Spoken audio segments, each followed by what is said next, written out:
ഇപ്പോൾ കണ്ണൂർ സ്വദേശിയായ മുഹമ്മദ് അബ്ദുൽ ജബ്ബാറിന്റെ സംസ്കാര ചടങ്ങുകൾ പുരോഗമിക്കുകയാണ്. അല്പം മുമ്പാണ് അബ്ദുൽ ജബ്ബാറിന്റെ മൃതദേഹം കണ്ണൂരിലേക്ക് എത്തിക്കുകയും ചെയ്തത്. അല്പസമയത്തിനകം തന്നെ സംസ്കാരം ഉണ്ടാകും.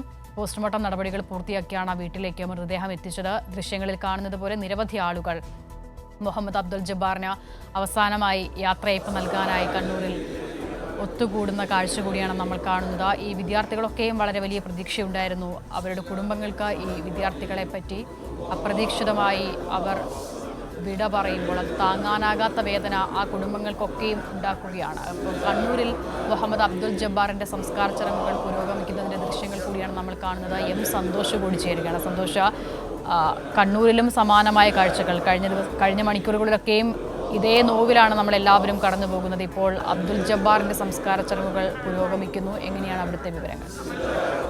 അക്ഷിത, മുഹമ്മദ് അബ്ദുൽ ജബ്ബാറിന്റെ മൃതദേഹം വീട്ടിലേക്ക് എത്തിയില്ല. അല്പസമയത്തിനകം തന്നെ വീട്ടിലെത്തും. അതേസമയം തന്നെ ഇപ്പോൾ വീട്ടിൽ ഈ മതപരമായ പ്രാർത്ഥനാ ചടങ്ങുകളും മറ്റും ഖബറടക്കവുമായി ബന്ധപ്പെട്ട ചടങ്ങുകളാണ് പുരോഗമിച്ചുകൊണ്ടിരിക്കുന്നത്. അല്പസമയത്തിനകം തന്നെ മുഹമ്മദ് അബ്ദുൽ ജബ്ബാറിന്റെ മൃതദേഹം ഈ വീട്ടിലേക്ക് എത്തുകയും ഇവിടെ അല്പസമയം പൊതുദർശനത്തിന് വച്ചതിനു ശേഷം തൊട്ടടുത്ത് തന്നെയുള്ള ഈ മസ്ജിദിൽ വേദാമ്പ്രം ജമാ മസ്ജിദ് ഖബർസ്ഥാനിൽ ഖബറടക്കുകയും ചെയ്യും.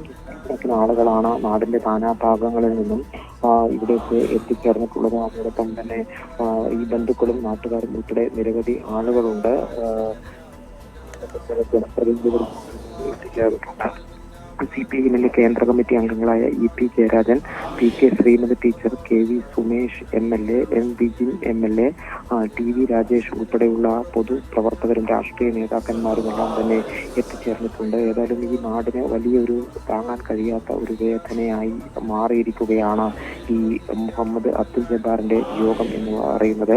2 ദിവസം മുൻപ് മുഹമ്മദ് അബ്ദുൽ ജബ്ബാർ ഇവിടെ വീട്ടിൽ ഉണ്ടായിരുന്നു. അതിനുശേഷം മടങ്ങിയതിന് തൊട്ട് അടുത്ത ദിവസമാണ് ഇത്തരത്തിലുള്ള ഒരു അപകടമുണ്ടാകുകയും ഈ വിയോഗം ഉണ്ടാകുകയും ചെയ്യുന്നത്. അതുകൊണ്ട് തന്നെ വലിയൊരു നാട്ടുകാർക്ക് താങ്ങാൻ കഴിയാത്ത വിധമുള്ള വലിയൊരു യോഗം തന്നെയാണ് ഉണ്ടായിരിക്കുന്നത്. ശരി, എം സന്തോഷാണ് കണ്ണൂരിൽ നിന്നുള്ള വിവരങ്ങൾ നൽകുന്നത്. മുഹമ്മദ് അബ്ദുൽ ജബ്ബാറിന്റെ മൃതദേഹം വീട്ടിലേക്ക് എത്തിക്കുന്നതേയുള്ളൂ. അവിടെ ഇപ്പോൾ മതപരമായ പ്രാർത്ഥനയും മറ്റും നടക്കുകയാണ്. അല്പസമയത്തിനകം തന്നെ വീട്ടിലേക്ക് മൃതദേഹം എത്തിക്കും. പിന്നീട് സംസ്കാര ചടങ്ങുകളിലേക്ക് കടക്കുകയും ചെയ്യും.